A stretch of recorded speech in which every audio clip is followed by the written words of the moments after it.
I am very excited, Miss Jessie.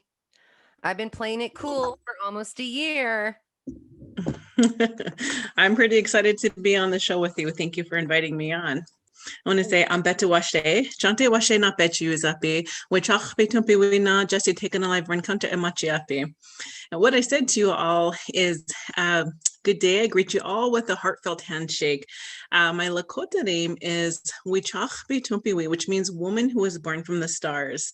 My English name is Jessie Taken Alive-Rencountre. I'm really happy to be here today to join everyone who may be listening or viewing. Well, you are kind of a superstar to me. Wife, mother, educator, author, all dancer, all around encompassing just inspiration to me. So I don't even know where to start. Well, that kind of makes me sound like it's kind of crazy, but it does sound like a lot that I'm doing, but I kind of get used to it and you just balance out in life and do things that you enjoy. So That's awesome. So I want to talk about your books. yes. I have a 3-year-old nephew, and I really wanted to get him all in your books, but he's still at that phase where he like rips things. So I don't, you know what I mean? I made him a custom like proud to be native shirt on Christmas, and he opened the bag, saw it was closed, and put the paper back on. So Oh, yeah. so I'm not doing anything right. But I want to talk about appropriate age group for your books and what your books, and you got 3 books now. I do have 3 books out. Yes. So I just, my first book was released a few years ago in 2018, and in the fall of 2020, I have my 2 more recent books that were released as well too. So a total of 3 children's books out so far, and more on the way. I can't believe it. So let's talk about number 1. What's the title? Sure. Number 1 is called Peta Shows Me Sue the Light. And it's been even still, it's been released a few years ago, but it's still gaining momentum, and it's really exciting to see, very humbling to see. And I envisioned this book being in the hands of so many different children. In fact, so many children around the world, and I see that happening. It's coming to fruition, and it's really exciting at the same time, really humbling as well too. Well, what is this book about? So this book, I work as a school counselor, and I have for the last, 13 years. And the majority of those years were spent in elementary counseling. And mostly those years were spent at title schools, where I'm one counselor to like 500 to 650 kids. Yes. And so it seems like there was always little mini crises all the time, every day, in over the years, I've always gotten a really similar question, one common question amongst most of the kids. And it never mattered if they were Native American, if they were Hispanic, Black, Caucasian, it never mattered. They always had one common question, kindergarten through 5th grade. And that was, they would ask me, Mrs. Rencountre, why do people do hurtful things? And it would always break my heart, because they would come in and they would share things about something that would happen within their family, with their big sister or big brother, or mom or dad, or even just kids in the classroom. And so I remember having a really difficult day one time. It was one of my harder days that school year. And we live so close to the Black Hills. I say the entrance or the gateway to the Black Hills here. And as Lakota people, we consider the Black Hills the heart of everything that is. It's a very special, very sacred place. And my late father, he would always tell me, when you are having a difficult time, he says, you live in such a beautiful place. Just down the road, you can go into the Black Hills, say your prayers. And so I did that day. I took out some tobacco and I asked for help. And I cried. And, a couple of days later, I was given a very beautiful dreamlike experience where an old man came to me and shared a very beautiful message with me. And he wanted me to share this with these children. And I'm getting emotional thinking about this dream. But he wanted me to share this with the children and as many people as possible to remind them of how special they are and remind them how our world works. And so I woke up and I was like excited, and I was like, oh my gosh, this has to be an answer to my question and my prayers. And so this book is basically kind of about the experience that I had in that dream with this old man, as well as experiences that I've put in there from little kids that I've actually worked with over the years. And so it's about a little boy who asks his grandparents, who's actually living with his grandparents, and asks his grandparents why people do hurtful things. And he's thinking about like his two best friends in school, and thinking about the little girl in class who is always getting bullied because of her torn clothes and her dirty shoes, and nobody wants to play with her. So he's wondering this as a little boy, and also wondering about his own mom who left him when he was like 2 years old. So he's really wanting to understand why all these things happen, and why people fight and have war and hurt each other. And so his grandparents tell him, to ask, kind of, that's where my father's advice had come in the story.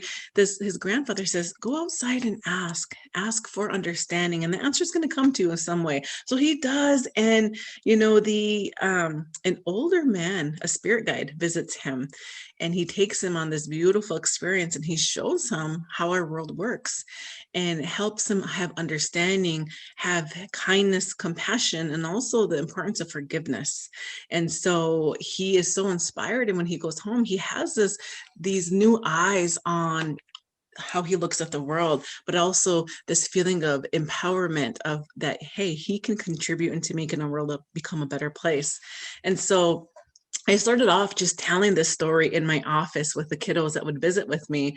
And it ended up being where parents and grandparents would call me on the phone or come visit me at the school and say, where is this book that my child or my grandchild is talking about? We want a copy. And I'm like, well, it's not really a book.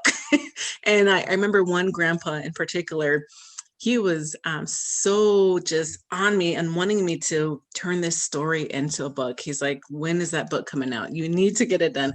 And so I took his advice, and I knew nothing about publishing, didn't know any authors or anything in life. So I simply just sat down on the computer and did my research. And so this is that first book here called Peta Shows Me Through the Light.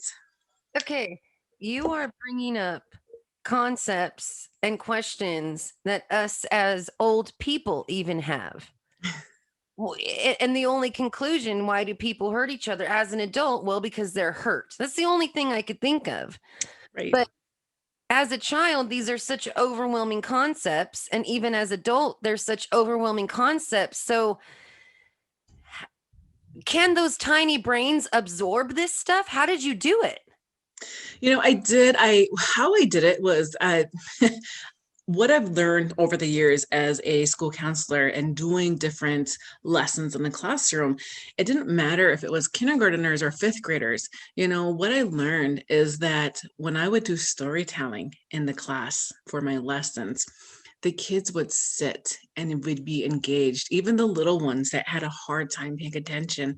And so what I did is I actually had no experience in writing, except for just on my own. I had no publishing experience. And so what I did is I submitted my story, how almost word for word, on how it would storytell. And of course, to make it into a children's book, they kind of, I guess, condensed it to keep those key concepts. But, I have kindergarten teachers that read this book to their kindergarteners, and they get it. And I think that because of where this message comes from, something bigger than me, something bigger than us, they remember it. And so they remember it. And then it's a message that we all are born with, honestly. It's something that we know, and that unfortunately we forget as we grow older, because we see examples happening that are not good examples, whether it's on TV or sometimes even in our own families, in our own neighborhoods, and we think that that's normal. And so we forget this information, and so it's not necessarily new information that they're learning, but it's reteaching them and helping them, their spirits, remember. And so that's, I honestly, how I think that they're kind of able to grasp it. And when these kiddos, I always like to say it's not just my book, it comes from something bigger. And so when these kiddos grab this message and they get a copy of their book, I've heard stories of parents where they say, well, my son has it highlighted on his bookshelf. It's like on the top, and that's where he keeps it. Or a little boy who is in foster care a lot, he kind of gets bumped around. He says, he told me, he says, Mrs. Rencountre, he says, this is always in my backpack. He goes, I like to share it with my new moms and my dads. And, it makes me happy to be able to have gotten this book out to many little readers, and not just little people. Like you said, it's adults. And I've had grown adults say, well, I'm a therapist and I use this in our recovery groups with other adults. And so it's really exciting to see that the book is being used all over, actually the world is where it's been getting into. So, well, and you're sitting here extremely humble, but you're healing hearts. I mean, there's something different between being lectured at, you should, you need to, don't, and somebody sharing a lesson and an experience. My grandpa was good with that. He didn't say don't drink. He shared experiences on how alcohol negatively wrecked things, right? So there, it's different and more personal when it's not a lecture. And coming, and like you said, this came from a bigger place. So that coming from such a huge place and downloaded from our spirit world, we are all connected to that. So somebody's going to resonate somehow. I mean, to sit down and talk about abandonment, not only as an adult, or the breakups we've suffered as teenage, but to a child who has felt that sense of abandonment and all the confusion. So you're not doing Barney dinosaur, hey, you guys, let's have fun. I mean, this is, and we hear these stories as Indigenous people throughout the life, same story. And you learn different things. So, oh my gosh, now I have to buy this. I don't care if he rips it, I'll glue it back together. Yeah. So yeah, I'm really excited. In fact, our local school district here in Rapid City, we have a diversity and equity office. They purchased a book, and it's still being shipped in a couple of weeks here, but they purchased a book for every third, fourth, and fifth grader in our school district. And that's multiple of thousands of students that would be able to have this book. And so I'm really excited because I feel like, and I did have a dream about this before it was even published and was in early stages of the publication process. I had a dream where I had, it was kind of just like a slideshow. It's kind of went whoop, where a parent was reading this story to their child in their language in a different country. And then it went whoop, and another one in a different language. And then pretty soon it would go whoop, boop, boop, boop. And I woke up and I was like, oh my goodness. And, and I have a friend that I met years ago from Italy, and you wouldn't believe this, but it was so kind of like Twilight Zone, because when I woke up that morning, I had a message from her. Of course, Italy's on the other side of the world. And so she was up in the afternoon and such, and I was sleeping, but she had sent me a message and she says, Jessie, I think we really need your book over here in Italy and to be translated into Italian. And I was like, what? I almost started crying because I was like, I just felt that presence in my room. Yes, yes. I felt that presence in my room, and I was like, oh, okay, well, maybe this is what our next step needs to be after it gets published. And so I really want to be able to hopefully find a big enough distributor or publisher to be able to do that, because it's mainly, it's kind of like a hybrid publisher. So I had no idea about publishing. And so I went with a hybrid publisher. So I own all the rights. I just am hoping to be able to come across a big time publisher someday soon. So that way they can be able to do all the printing and all the big hard stuff that I can't do myself. Distributions, yeah. So did you write this book to make your class load easier? Is that what you did, Jessie? You're like, you know what? I don't have time for all of you kids. Read this book. You'll be fine. I did not. I think at that school, at the time when I came up with this story, I think probably nearly 100% of those kiddos read this story already. And I thought, how many more kids can benefit from this story? Not my story, but this story from this bigger, higher place, something that's bigger than us. And so knowing that kids from a different state, kids from a different country are being able to read this and remember this very important, beautiful spiritual message, it's exciting and humbling, honestly. So Well, and I've just been watching on Facebook kind of silently, like, what? They ordered how many books? What? Just watching this expand and explode. So, is there a starting age group for this first book? a lot of people ask me that, what do you recommend? And Again, they rip things up. right. 3-year-olds, it's probably it's kind of a little heavy, it's kind of deep for a spirit, or for 3-year-olds on a spiritual level, but to be able to grasp the concept. I've heard kindergarten teachers say that this is their kindergartner's favorite book, and I've heard middle school teachers say that they love to read this to their middle school classes. And I've had substitutes in our school district say, this is my favorite book to take with me when I substitute. Even at the high school classes, we have a discussion about it afterwards. And so it's really exciting. So I would say, like, at least kindergarten level. And so it's not too hard of a book, but it's, I don't know if you can see that or not. There's some illustrations. Who was the illustrator? Oh, yes. Thank you for asking that. So the illustrator is actually my first cousin. Her name is Erin Walker Jensen. She's now married. She lives up in North Dakota, but I had no idea how to do this whole publication process, and I didn't even know who was going to ask to illustrate my stories for me. And I remember just saying a prayer about it, and like literally like an hour later, I opened up Facebook and I'm going through, and my cousin, she was always been an artist, but kind of just really kind of kept her gift to herself, didn't really, she's kind of shy and such. And one day she happened to want to share her artwork on Facebook for, like, I think the first time in years or so. And I was like, oh my goodness, here is the answer to my prayer. Why didn't I not think of my cousin to do the illustrations? And, I sent her the script, and she's like, absolutely, I would love to be on board. And oh my gosh, she's hit it on the head here with all the beautiful illustrations and the works that she did. And I'm really happy. I kind of gave her an idea of what the scenes I want them to look like, and she blew it away. And so she actually made the little boy a Native American little boy who has long hair. And so yeah, so a lot of our Native American children have long hair, and I wanted to be able to have them have a book that represents them, that they can see and say, hey, somebody looks like me, somebody has brown skin like me. So That's a perfect segue to one of your other books. Yes. Making it easy. Now, did your I love it when you have useful cousins. We don't always have the most useful cousins, but when you got useful ones, it's like an extra treat. Yes. Did she illustrate all of your books? She did. So she illustrated all through the books. The next 2 books that are coming out, she's going to be illustrating as well too. So you're going to be up to 5?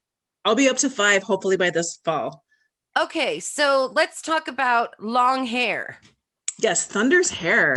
This kind of is an idea that, I had conversations with parents and grandparents after seeing this first book come out with a little boy with long hair. And they start telling me stories about how, it was so exciting for them to see a little boy with long hair because they get teased about having long hair. And I knew that this happened, but I only have 4 daughters. And so I never really had to experience it with myself as a mother. But hearing it as a school counselor, hearing it from my friends who have sons that have long hair, that idea popped up, and I'm like, we need to have a book that helps not only inspire and empower our little boys who have long hair, and also little girls, to remind them about the importance and the beauty and the strength of having our long hair, and why our ancestors, just treated it as something special. But also, in addition to that, to be able to educate not only their peers in the class, but also their teachers on why we as Native American or Indigenous people grow our hair long. Yeah, it seems like only that colonistic, just made a word up, perspective is that long hair is feminine and short hair is masculine. And that really isn't the case for Mm. a bunch of indigenous cultures. It's not, or you're more feminine or weak if you're a man and your hair's long, which is the opposite of our Right. culture. So Right. Yes. And so I have this idea of wanting to make this and to be able, because we have Facebook friends, we have social media friends that post about the experiences, the bullying experiences that their son goes through. In fact, just this morning, I had a friend who tagged me, and one of her Facebook friends is um, post, and she tagged me in a comment and says, Jessie has a book about this, you need to get this book.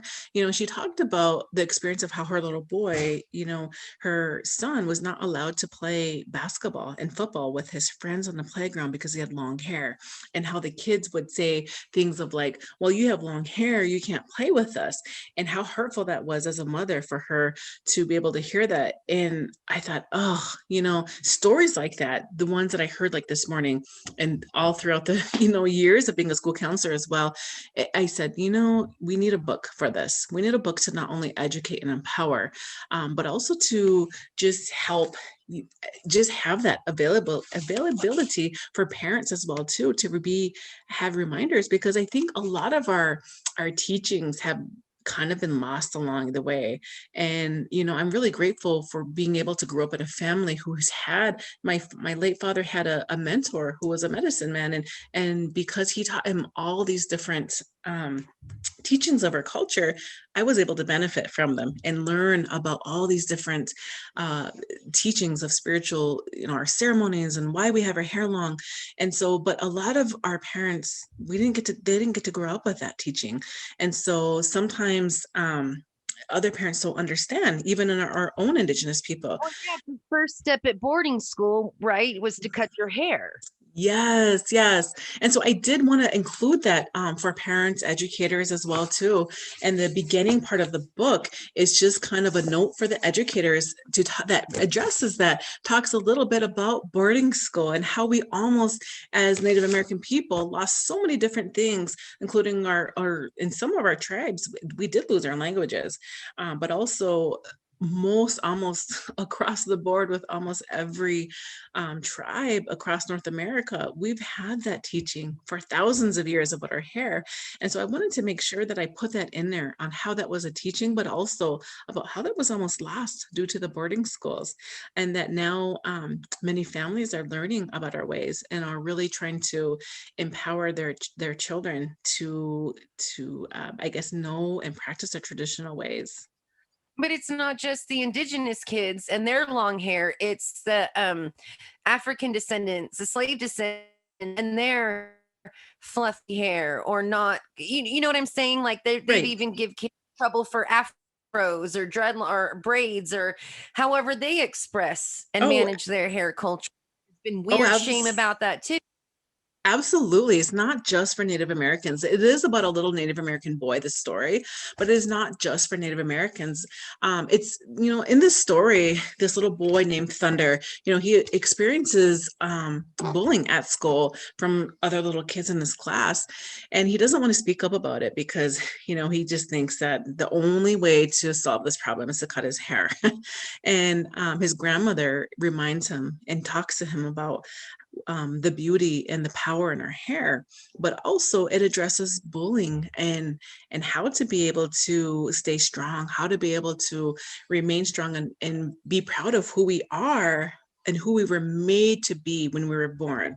And so that's the message that I want little kids who read this, whether they're Native American, African American, whatever, white. I have had white mothers who message me and tell me, my little boy has long hair. He's not Native American, but thank you so much for writing your book, because he knows now that he can be proud of having long hair, and that he doesn't have to feel bad when kids say something to him. He knows he can just walk tall and be proud of who he is for having long hair. So It's really exciting to know that it's about a Native American little boy, but it's basically meant for all children.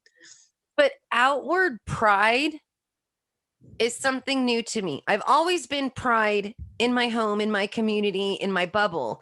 But standing tall and being outwardly proud is something I've been working on the past couple years, because there is so, I mean, you're writing kids' books about heavy stuff, man. Like, where's the fairies? No, I'm kidding. These are such important topics that don't just affect childhood. These are things that if we don't acknowledge that you end up 41 years old and questioning yourself every morning, is it safe to be super native at Walmart? You know what I'm saying? Like, so to stop multiple generations of kids for having that tape play in their head is a big deal. Right, right. So a lot of people ask that, why such big topics? And I say, well, why not? Because as a school counselor, there's times where I have kiddos in my office and I'm looking through my resources that I have as school counselors. And I look at the books and I'm like, okay, well, this talks about feelings, which is important. It's important that we understand what feelings are, what makes us happy and such. But in my mind, I'm thinking, gosh, I really wish there was a book for this, or I wish that there was a book for that, and so my experience as a school counselor really plays a key factor in on some ideas that I'm doing for, books for kids. Yeah, And tailoring the concepts that people really need help with. yes, and you're right about, wanting to not only just target them as kids, but I hope that these are messages that they're going to be able to keep with them for the rest of their life. And I always say that, during my author presentations, is that historically, we as Indigenous people, we come from a storytelling culture. This is how our values were passed down for hundreds of generations, thousands of years. As we'd sit around that campfire inside, like for our Lakota people, inside that teepee, and we'd listen to our grandmas and grandpas, our aunties and uncles, our moms and dads sit and tell us about stories that have been passed down. And these stories just aren't stories just to entertain. These are stories, that have been passed down for hundreds of years, but they have lessons and they teach you about values. And what they're really doing when they're telling you these stories is they're helping you to mold you into a person, a good person, and a hopefully a good adult. So. But colonized society doesn't say take time and go pray and ask for help. This society says figure it out yourself. Google, you don't have time for yourself. Right. And that is something that I never, ever let go of, that I always pray and I always remove myself from this busy world and get back to that, because there is something profound in our prayer, I believe. Mm-hmm. Something profound when you give the gift of tobacco. And these aren't specific prayers. Dear Creator, I want in 1997, blah, blah. It's not, you pray, help me. And whatever help comes, you pray guidance, whatever things come. It's not this like, some people view God as a feeder bar. Now I want this. Hey, God, I want the, it's totally different. Watching this, hearing your story unfold between dream and the awake and family and this and things just lining up. That's our way. Mm-hmm. It is.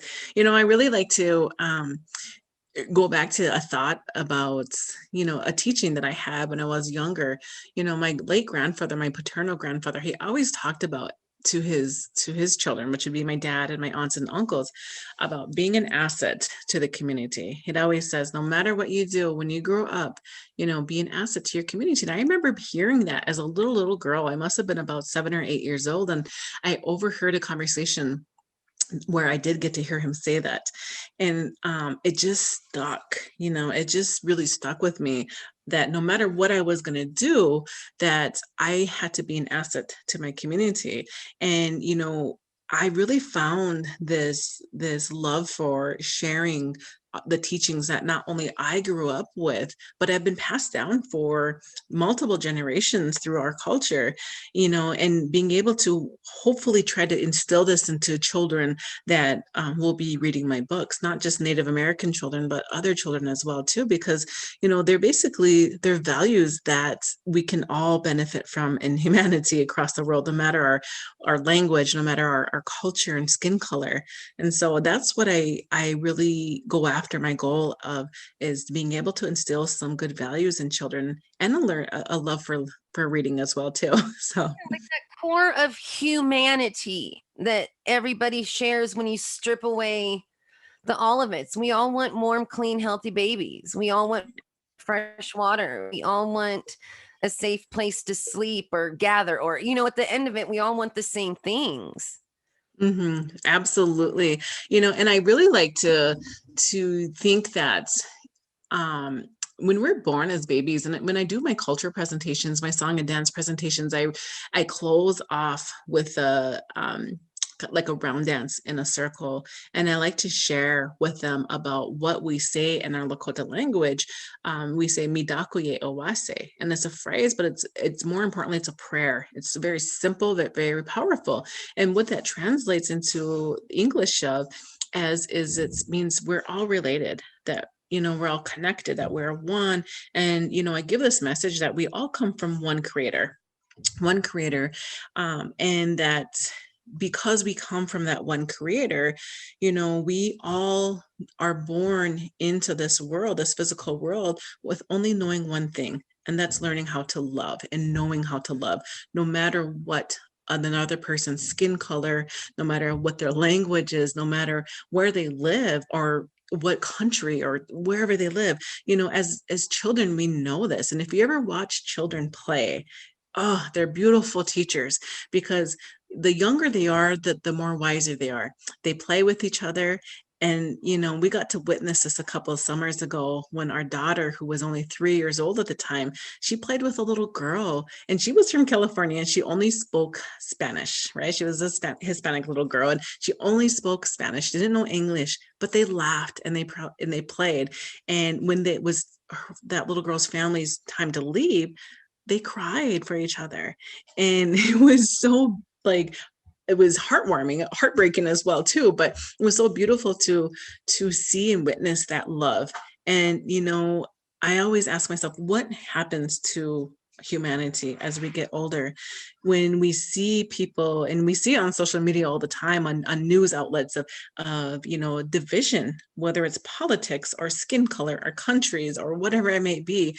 We start seeing each other as different. And I really want to remind children, of that beautiful teaching that we're all born with, that we're all related, and that someday, hopefully, we all return to that same beautiful place. Well, when you're all related, you want to take care of your family. Because again, colonized society says you're only allowed to care for these few people. You know what I mean? Your nuclear bubble. That's all you can be concerned with. But when you have the perspective that we're all related, then you want to care for these extensions of your earth family. Yes. I don't know. I just sound like a hippie now. No, you don't sound like a hippie. You just sound like, a human being who is open and aligned to what we should all be carrying with us. That brings me to my third book. This is best at segues. You were making my yes. job. Yes. So this is called "We Are All Related." I don't know if you can really say that. Okay, "We Are All Related," and the bottom subtitle is "Midakuye Owase." That's saying on how we say it in our language. And this one is a really simple book, and it's meant for little kids. I had that request. I had the request from a lot of parents and grandparents. Can you make a simple book for my preschooler, or someone who's learning how to read? And this book actually came to me as well too. And it was, I don't know, have you ever experienced sleep paralysis? Yes, I have. Yes, I am one of those people who experience sleep paralysis way too often. And, last summer, when everything was happening with like our relatives, our sisters, our Black sisters and brothers with the Black Lives Matter and the different protests that were going on around the country, and then unfortunately the division that other people had caused from it, I was sleeping one morning, and I don't really pay attention to the news. It's really heavy for me, but I was sleeping, and in my sleep, I could not move. And sometimes when we experience these sleep paralysis, it's an opportunity for spirits to come and give you messages, right? And so, in my experiences have always been positive experiences with, good energy, with good spirits and stuff. So a woman comes into my room in a spirit, and she, standing by me, and I could not move. And I'll be honest, I was a little scared because sometimes it's, no matter how many times it happens to you, you're a little scared. But so she came, and she bent over, and she started talking into my ear, and she told me a story. And it was basically almost word for word of what this book was. And when she got done, she says, "Now write." Like very stern, almost like a loving but stern aunt or grandma that would tell you that. And I woke up and I was like, whoa, that was so, first of all, kind of scary, but also like very beautiful. And so I told my husband about it. He's like, "There's your next book." He's like, "You need to write that." And I said, I need a pencil yeah. now. Cup of coffee. I simply just grabbed my phone, and I wrote down in my notes, as quickly as I could, and try to remember it. And so that's kind of how this book here was born. So is that something that would be good for my destructive tornado nephew who has long hair? It would be, it's just a really simple book. It reminds us, like I said, a message that we're all born with. That in the beginning, I just says every living thing was created by one creator. That's how the story starts off, and it just talks about like shows a picture of like the animals in the oceans. It says, because we were all created by one creator, when we see all the different life in the water, we say, "All my relatives." How the lady said it in my dream, though, she didn't say "all my relatives." She actually said our Lakota word. She says "Midakoye Awase." And then and then she showed me a different scene in her story of, when we see the winged nation, the ones who soar in the sky, we say "all my relatives." And so it was really beautiful. And I was like, oh gosh, this is powerful.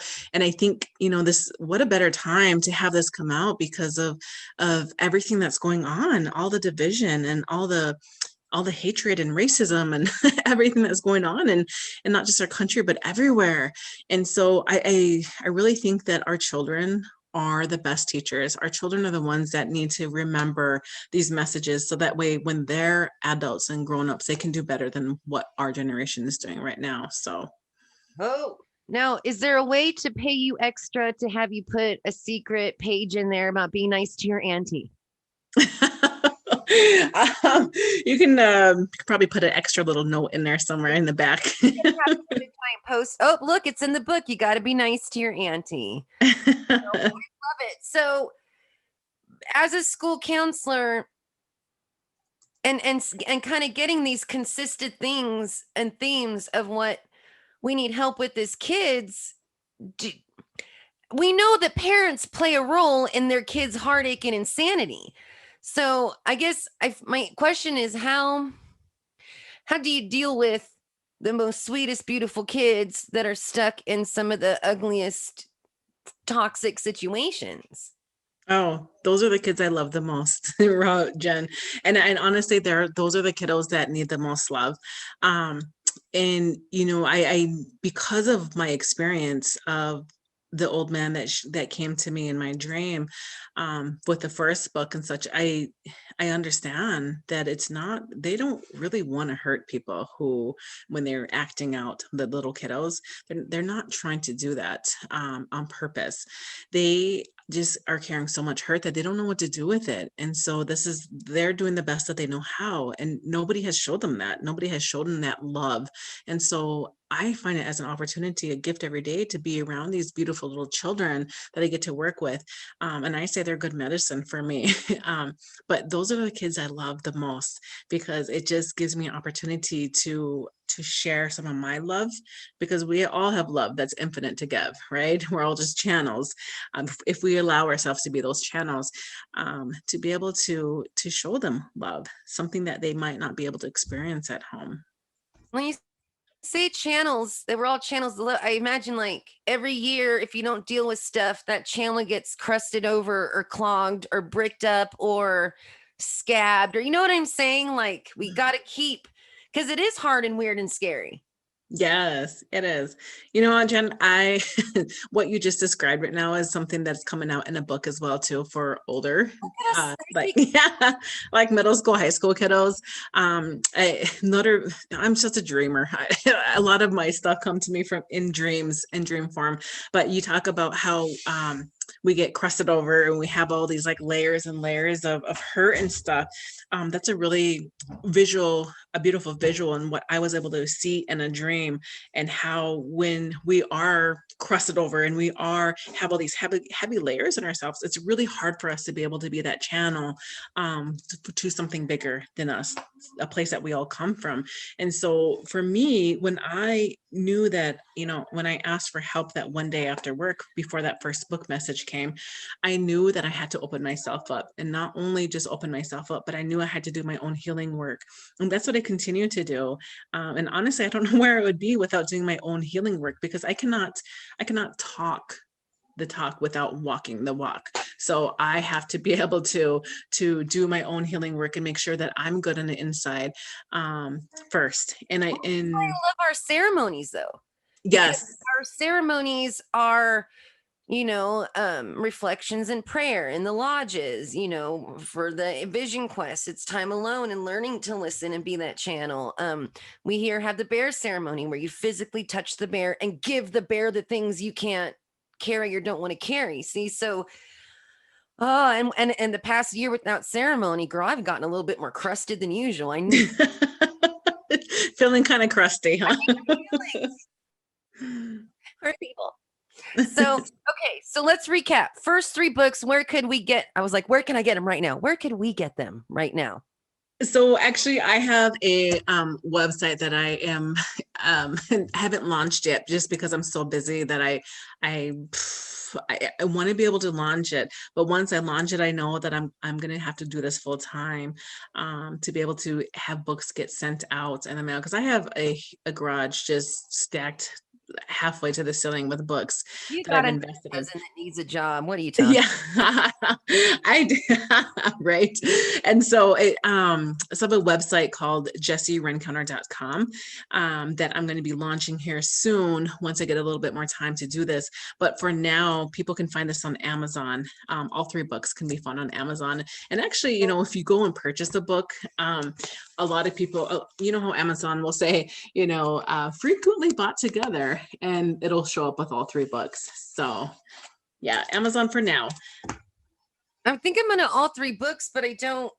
Again, my cousin gave birth to like what was the Tasmanian devil in the old cartoons? She literally birthed a manifestation of that thing. It doesn't stop. It doesn't stop moving. Okay. It doesn't. I have a baby Godzilla. Okay. I have a baby Godzilla in my family. Write a book about aunties not day drinking. No, I'm kidding. I don't even drink at all. Oh, okay. So Amazon, and then is it Jessie Taken Alive-Rencountre? They just type in your name as an author and this stuff pops up? It is, yes. So you can even just Google it too, because some of the first book that I had mentioned is available on different sites, like Walmart.com and such. So there's other online sites that first one is available for. So sold at Walmart is even better, I think. Like that's where all the Indians go, anyways. That's right. That's our hang up and our hangout and meet up place, right? We're not talking about. And then do we have any idea, because I'm obsessed right now, on launch dates or any dates for the next upcoming? So I got two more children's books that will be coming out. I'm hoping to, because they're self-published and hybrid published, I'm hoping to have them out by the fall. The one of them is that really deals, and this one actually came to me too, through a similar experience. The next one that's coming out is talking about anxiety and how many kiddos and people are experiencing anxiety right now in our world, especially within the last year, the 12 months. And so this addresses anxiety, and actually it's going to be a same character from PETA that teaches a little boy here. PETA is going to be teaching a little girl about how to deal with her anxiety, and just goes back to some of our teachings, our ancient teachings, on how to calm ourselves down and how to ground ourselves. Another book that's coming out, and this one's been really inspired by my own recent journey within a month, says, I was blessed to have beautiful parents, wonderful parents who I've never had to experience them having alcohol in the home or drugs or anything. I was so blessed to grow up around our culture, and unfortunately I lost them to COVID.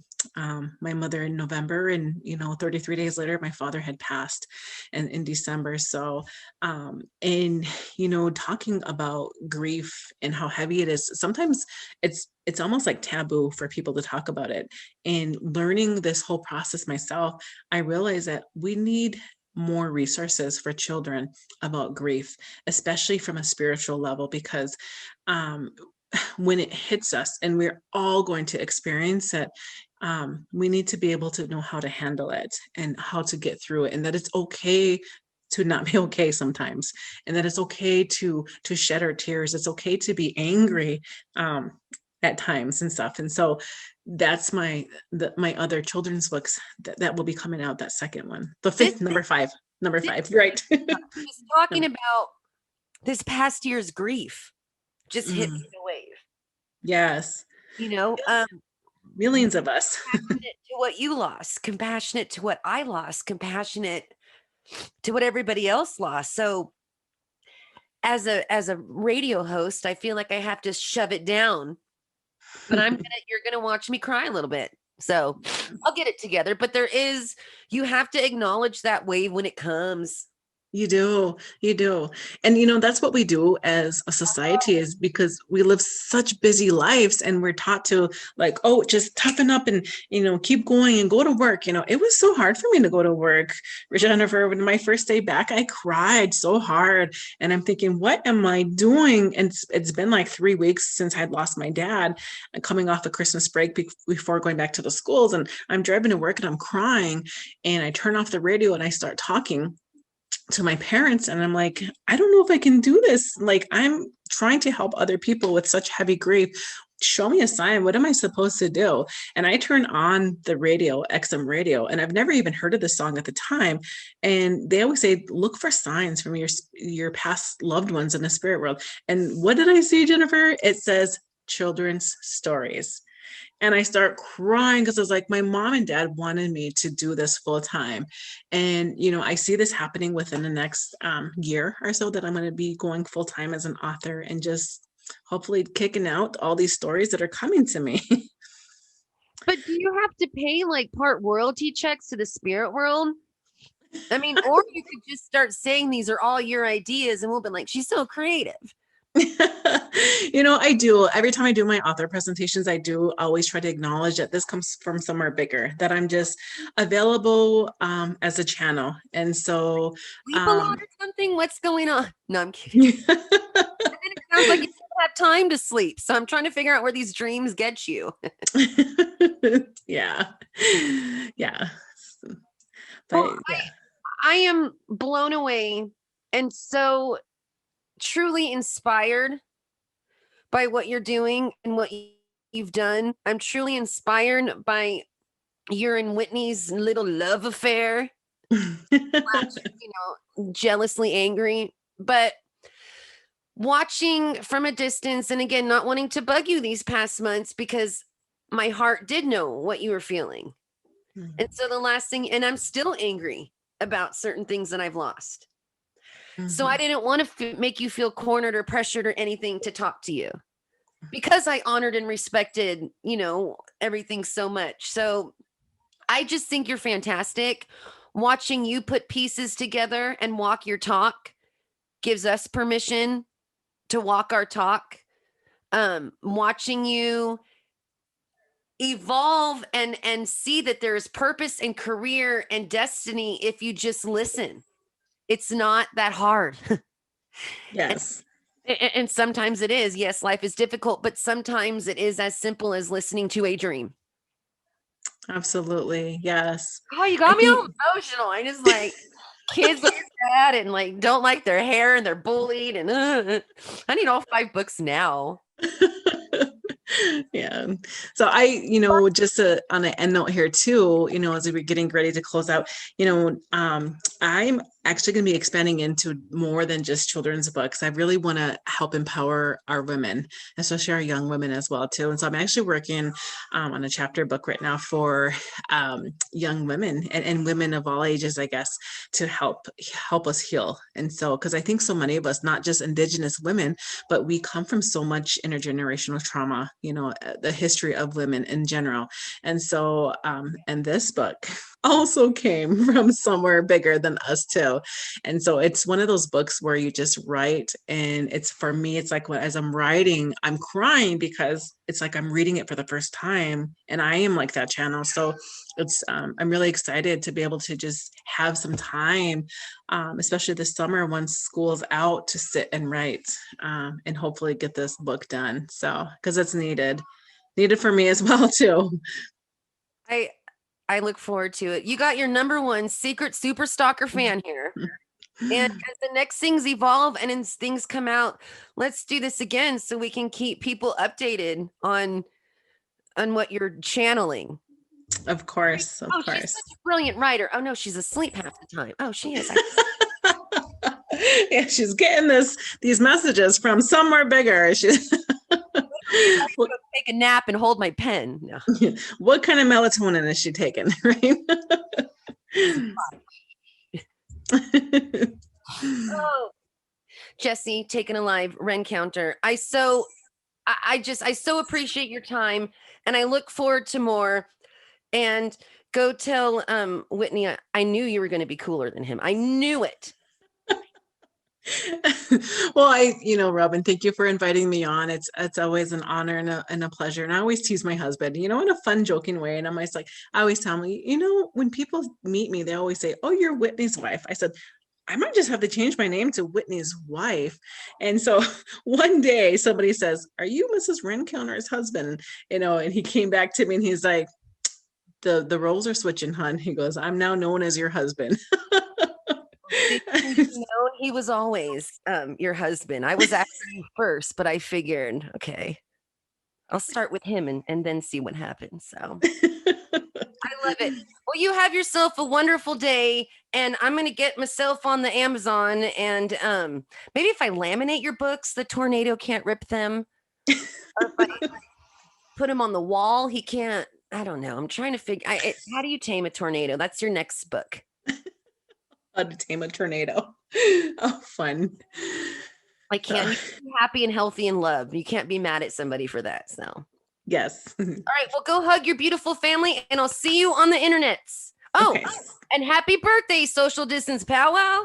Oh, yes. 1 year already. That's that kind of flew by. So like dog years, right? So it's really like 12 years, even though it's exhausting. Thank you so much for having me as a guest today. All right, well, you go hug everybody, and we'll talk to you soon.